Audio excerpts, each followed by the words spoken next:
Assalamualaikum warahmatullahi wabarakatuh. Perkenalkan, nama saya Diah Fadilatul Azizah dari Fakultas Teknik Program Studi Teknik Sipil Universitas 17 Agustus 1945 Semarang.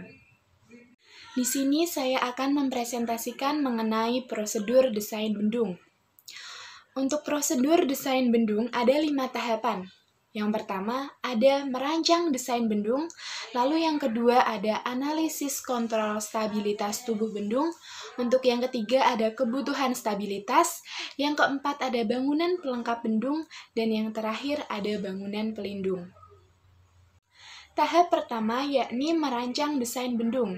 Di sini kita ada 3 tahapan lagi. Yang pertama ada pemetaan sungai dan lokasi bendung, lalu ada penyelidikan geologi teknik, dan apabila diperlukan akan ada penyelidikan model hidrolisis. Untuk tahapan selanjutnya ada analisis kontrol stabilitas tubuh bendung.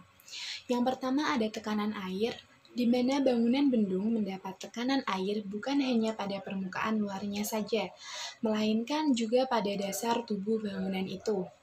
Yang kedua ada tekanan lumpur.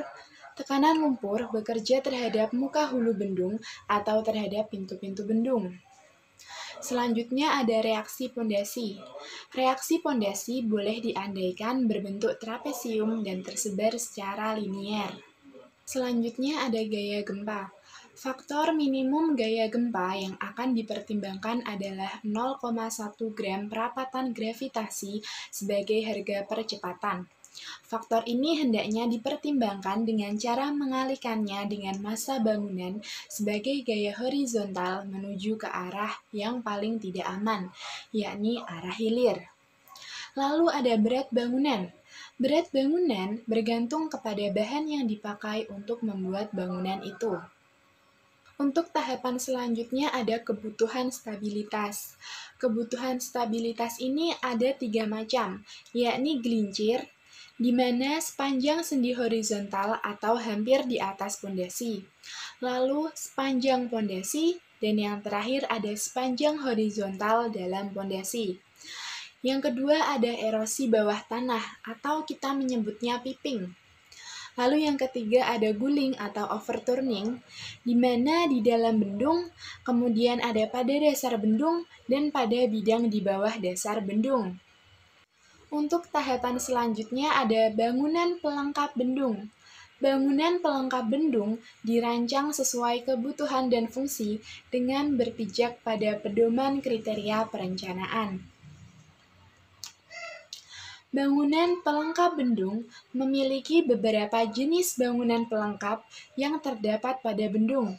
Di antaranya, yang pertama ada bangunan pengembalian, lalu ada bangunan pembilas, kemudian ada kantong lumpur, dan yang terakhir ada bangunan pelindung.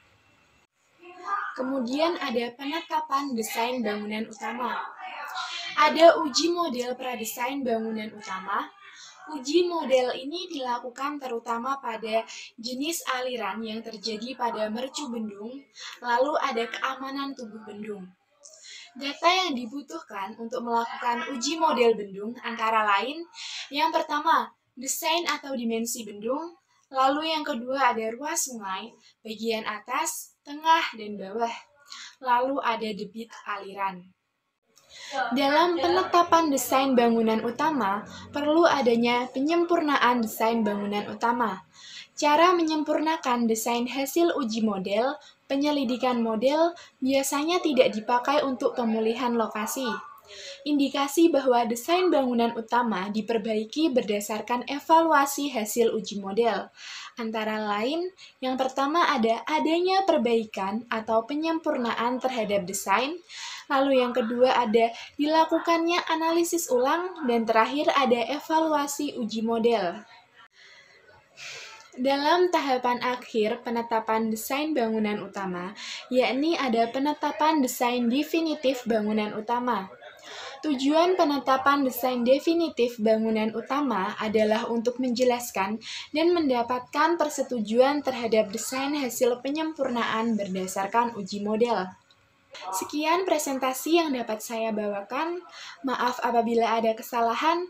Wassalamualaikum warahmatullahi wabarakatuh. Terima kasih.